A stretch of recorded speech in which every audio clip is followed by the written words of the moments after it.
I said, we are young. Dude, stop it. I'm recording. Stop. So, today I'll be doing a reaction to The Odd Ones Out, which is weird. That's my first reaction video. I might not ever do this again. Yeah. So, this is our first ever reaction video. As I said, I might not do this again ever. So, yeah. Watch this. Imagine if Netflix, YouTube, and Hulu never existed. What would you be watching right now? Would you be watching this? I don't think so. You'd be watching this box right here. A television? On this device, instead of picking what you wanted to watch and when you wanted to watch it, the television would decide all that for you.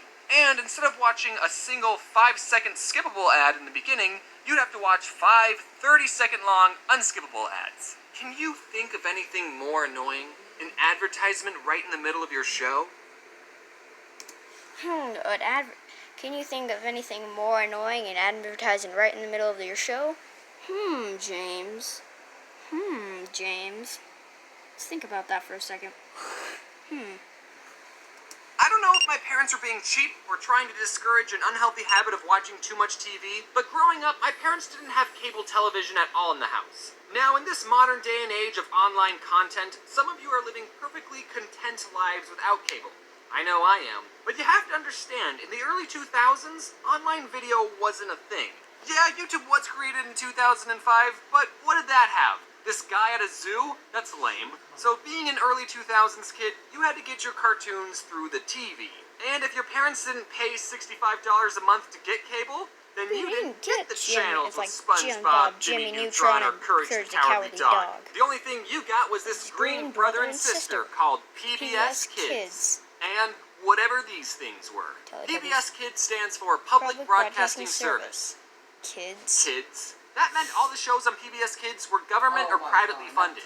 So the shows on PBS didn't really have any commercials per se, but they did have the same sponsorship ads that would play a message before every show. If you grew up on PBS Kids, then Juicy Juice and Where a Kid Can Be a Kid is just pretty engraved in your mind. And also, every show would thank you, the viewer, for watching, and I think that's really nice. So everyone watching this, you're welcome. You're welcome. I'm kinda glad my parents Okay, I'll didn't stop buy spoiling cable, it. because instead of spending hours of my time watching mindless television, I spent hours of my time...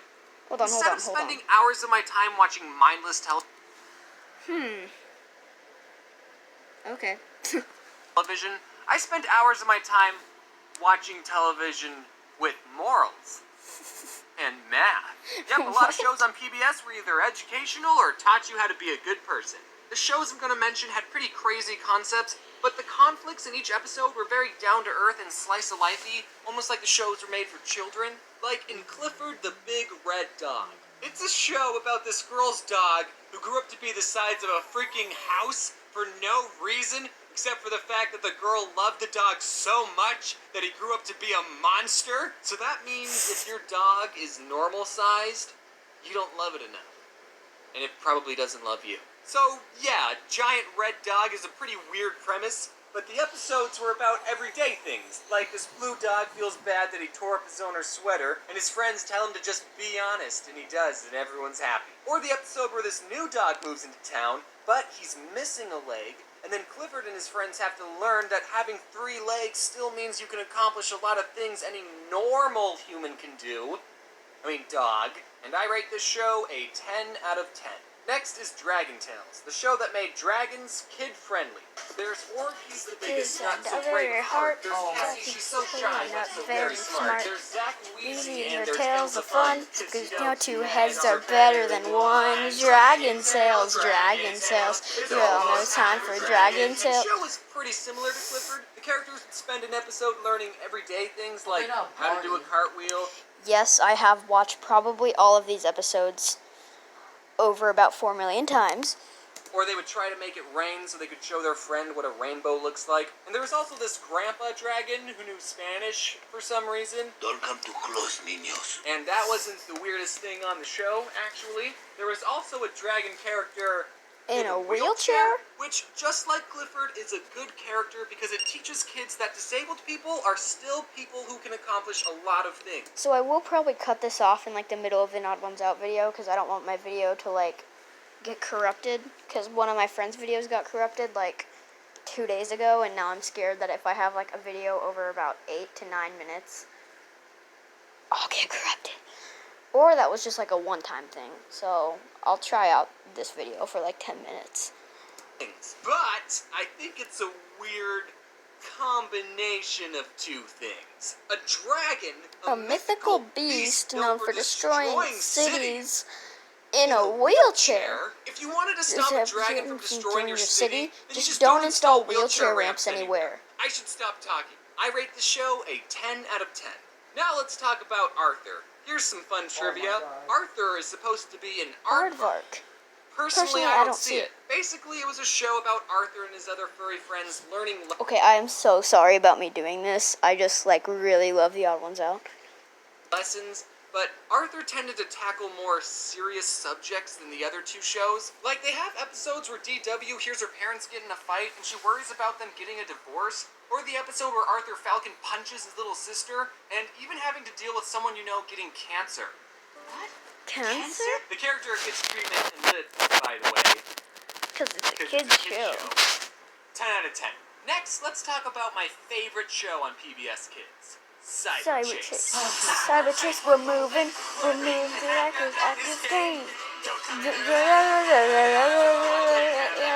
This show didn't teach kids morals or how to properly treat the disabled. It taught them something far more important. Math. Math. Cyber Chase is set inside a virtual computer world, and this one character named Motherboard was supposed to be the queen/protector of this world, but she sucks at her job because the villain of the show, Christopher Lloyd, infects her with a virus. So now these three kids have to go on adventures using math principles to thwart the bad guy's plans to save Mommy Board, Motherboard. Motherboard. Mommy. Mommy, come back, no. We need to save Mommy Board. And unlike all the other shows, this show had an overarching story. The kids would always get this close to saving Motherboard, but nothing they did worked. When I was a kid, I always wondered how much longer it would be until they finally saved her. And they never did.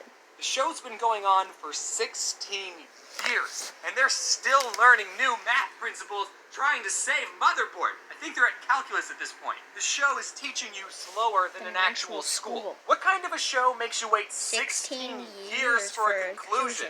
Cyber Chase does, and it's one of the best shows ever created. 10 out of 10. One last show I want to bring up is called Caillou. All you need to know about Caillou is that I hate him. Caillou is a 4-year-old and a demon. He constantly throws a tantrum whenever he doesn't get his way. Even in his theme song, he mentions how much of a brat he is. Growing up is not so tough, except when I've had enough. And then he's crying like a child. Well, you're going to have to grow up, Caillou. The world doesn't revolve around you. Now, you might be thinking, James, this kid is 4 years old. Of course he's going to be a brat. And I agree, but a big problem with Caillou isn't the fact that he's a brat, but it's with his spineless parents. Caillou's mom just lets him get away with everything. Whenever I misbehaved, you know what happened to me? I had to go sit in the timeout corner. You know what happens to Caillou? Nothing. Not once does Caillou ever get punished. It's always his mom just being like, Caillou, what you said wasn't very nice. Now go behave, okay? 0 out of 10 with the show with just the human. Hold on, wait. I never noticed this. 1, and then James is covering the punch, and then it's man. And then he's in the One Punch Man costume. Huh. Really makes you think. Kill yourself. I hate it. I just realized that all the shows I mentioned were animated, but there was a lot of non-animated shows that I still watched. But whatever, I could just say that these shows fit the theme of my channel. Or I could make a part 2, I can do whatever I want. Now, as a die-hard PBS fanboy, I think I speak for everyone when I say that what PBS was missing was a crossover episode. How hard would it have been for the Clifford people and the Dragon Tales people to coordinate an episode where the 3-legged dog finds the dragon scale, he could dig it up out of the sand because dogs like to dig, except this dog wouldn't be that good at digging, and then he would meet up with the wheelchair dragon and they could be best friends. I would have loved that. As much as I'm joking about it, as a kid, I actually really wanted a crossover episode between the shows Clifford and Clifford's Clifford's Puppy Puppy Days, which is another show that follows Clifford before he was interesting, when he was tiny, so before Emily Elizabeth loved him. So there was a bunch of new characters that all knew Clifford when he was little, and the two shows existed in the same universe, so it wouldn't have been that unbelievable for Clifford to visit his childhood home, and then all the other characters who used to call him Small or Squirt would see him now and be like, wow! What the f*** happened to you? You see, it's funny because it's a kid's show and you wouldn't expect them to say that. I waited patiently for that crossover episode, but And it never came. happened. But at least have fanfiction. George, he wagged his tail and smiled. Clifford, it's so good to see you. He nuzzled him as a greeting. Nice to see you too. It's been over 7 years since I last saw you. Yeah, it had, Clifford said happily. George turned his back to the hill. Here I come. No quotation marks, by the way. He got ready to tackle him. He punched George off, and they rolled down. When they got ready to tack to the hill. Here I come. No quotation marks, by the way. He got ready to tackle him. He punched... Another Saitama, huh? Makes you think. Again. George off, and they rolled down. Then, when they got to the bottom, George pinned Clifford, who was panting. The three looked at the two of them, who seemed to be having a staring contest, so they decided to go somewhere else. Both laughed, and Clifford got off of him. He sat down and waited for George to stand up. So, what are we gonna do? The red dog said, while quickly getting into a playing position. Okay, that's it. Okay, I love the odd ones out.